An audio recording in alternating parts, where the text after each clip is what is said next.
அஸ்ஸலாமு அலைக்கும். Hi viewers, welcome to வேப்பமர கிச்சன். இன்றைக்கி நம்ம சேனலில் நோம்புக்கு இஃப்தாருக்கு ரெடி பண்ணுற ஒரு முருங்கைக்கீரை பொறுமாத்தி ரெசிபி தான் பார்க்க போகிறோம். அதுக்கு நம்ம முருங்கைக்கீரை ஃப்ரெஷ்ஷான கீரையை ரெடி பண்ணிப்போம். இன்றைக்கி நம்ம வீட்டு மரத்தில் உள்ள முருங்கைக்கீரையை தான் நான் பறித்து வச்சுருக்கிறேன்.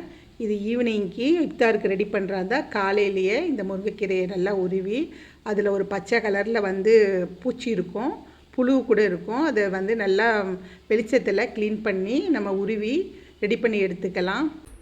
அதுக்கு தேவையான பொருள், இதால் ஒரு கப்பு முருங்கைக்கீரையை உருவி க்ளீன் பண்ணி அலசி வச்சுருக்கிறேன்.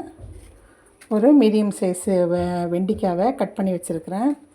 ஒரு 1/4 மூடி தேங்காவை துருவி வச்சுருக்கேன். நான் மிக்சியில் போட்டு பல்ஸ் பண்ணி வச்சுருக்கிறேன்.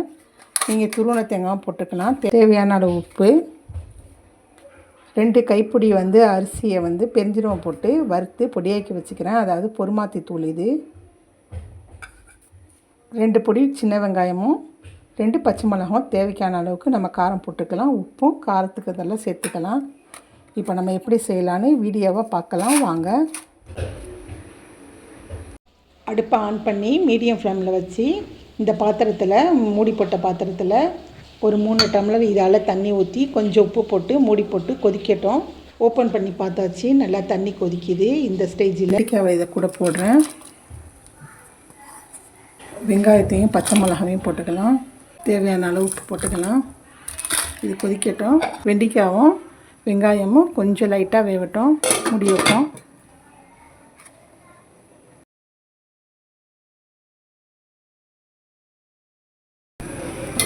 கொதிச்சிருச்சு. கொஞ்சம் வெண்டைக்காவும்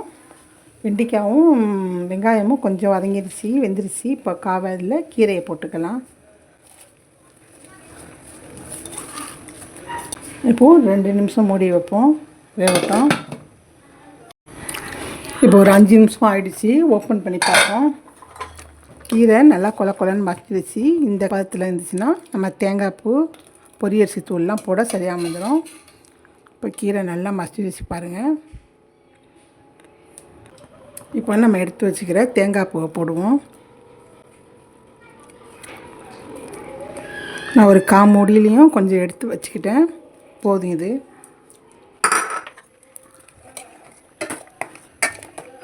இப்போ அடுத்தது நம்ம ரெடி பண்ணி வச்சுக்கிற பொறுமாத்தி தூளை கொஞ்சம் கொஞ்சமாக அது கூட தூவி கட்டி இல்லாமல் நல்லா கலக்கி விடலாம், பிசைஞ்சு விடலாம். கீரை அதோடு சேர்ந்து மசியணும்.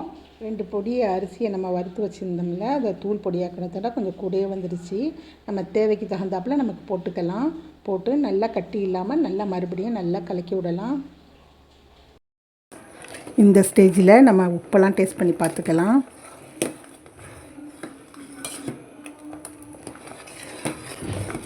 இப்போ அடுப்பை ஆஃப் பண்ணிவிட்டு ஒரு 5 நிமிஷம் கழித்து பார்க்கலாம்.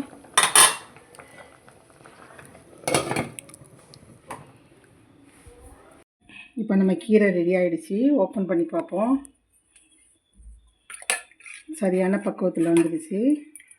இப்போ நம்ம ஒரு பவுலில் மாற்றிக்கலாம். இது டேஸ்ட் பண்ணுறதுக்காண்டி என் பக்கத்து வீட்டு சிஸ்டருக்கு கொடுக்குறேன். இப்போ இந்த டப்பியில் என் சிஸ்டருக்கு கொடுத்து அனுப்புகிறேன்.